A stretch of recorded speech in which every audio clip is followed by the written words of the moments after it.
السلام عليكم ورحمة الله وبركاته. ازيكم يا حبايبي؟ عاملين ايه؟ يا رب تكونوا بخير.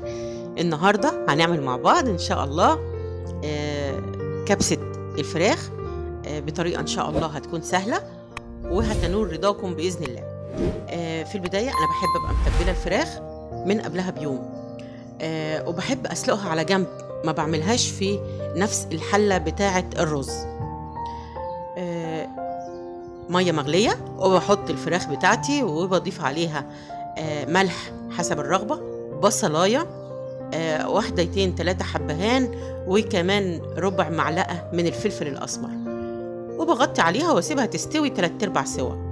بحضر بقى الكبسه بتاعتي في حله تانية على النار، وبحط عليها معلقتين من الماده الدهنيه، وبضيف عليها التوابل الحلوه اللي انت شايفاها دي. هنزل لك التوابل دلوقتي ان شاء الله علشان تصوريها. اول ما بتبدا الريحه بتاعتها بتظهر على طول بروح حاطه قطع الفراخ. انا ببقى جايبه صدر فرخه مقطعاه مكعبات، بحب اضيفه للكبسه بتاعتي، سواء كنت هعمل جنبها فراخ او مش هعمل، بتبقى هي مش محتاجه حاجه تانية جنبها. الليمون ده انا اللي عاملاه مش مشترياه.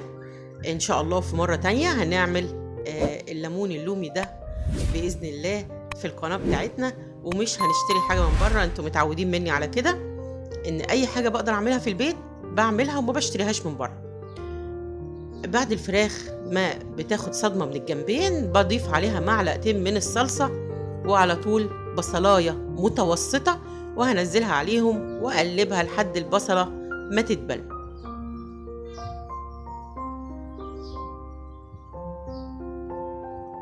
الوصفة دي حلوة جدا وسهلة وجميلة، الكل بيحبها وبيقبل عليها يعني.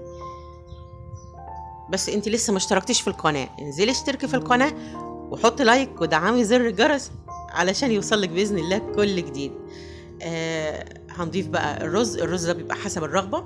كل كوباية من الرز بتضيف لها كوبايتين من الشوربة. زي ما اتفقنا انا بعمل الفراخ في حلة تانية علشان يبقى عندي مرقة او يبقى عندي شوربة، ما اضيفش مية. هقلب بقى كويس كده لحد ما الرز بتاعي كله يتغلف. وزي ما اتفقنا دول كانوا 3 كوبايات من الرز، حطيت لهم 6 كوبايات من المرقة.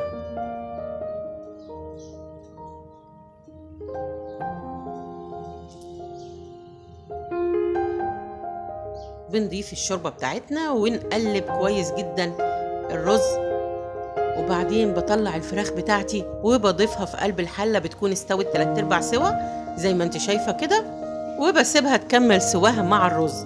بتبقى تحفة ورز مفلفل وجميل، والفراخ بيبقى طعمها جميل جدا. استفدت بالشوربة وفي نفس الوقت خدت الطعم الجميل بتاع الكبسة زي ما انتوا شايفين كده، حاجة روعة في منتهى الجمال. وبس خلاص كده تقريبا خلصت الوصفة بتاعتنا. بطلع الفراخ، بعمل لها صوص من البابريكا وكيس مرقة فورية وفلفل أسمر وبهارات فراخ، وبحطها تحت الشواية بتاخد لون تحفة. بس خلاص، وبغرف الرز بتاعي وبالهنا والشفا للي هيعملها. وما تنسوش تحطي لي كومنتات تقولوا لي رأيكم ايه في الوصفة. شايفة الرز وجماله مفلفل وجميل ازاي؟ بعد ما بتحط ال6 كوبايات من الشوربة ضيفي كمان حوالي ربع لنص كوباية من الشوربة، هيخليها جوسي وجميلة جدا زي ما انت شايفة كده. بس خلاص بطلع الفراخ بتاعتي بعد ما بتاخد وش كده تحت الشواية، بتبقى كأنها مشوية. حلوة جدا، وصفة سهلة وسريعة. لو عجبتكم ما تنسونيش في اللايك والشير والسبسكرايب وتفعيل جرس الإشعارات علشان بإذن الله يوصلك كل جديد. جنبها بتنجانة مخللة، وعيشي حياتك مع كبسة الدجاج في منتهى الجمال، حلوة جدا وهتعجبكم بإذن الله. بس خلاص، شكرا لكم والسلام عليكم ورحمة الله وبركاته.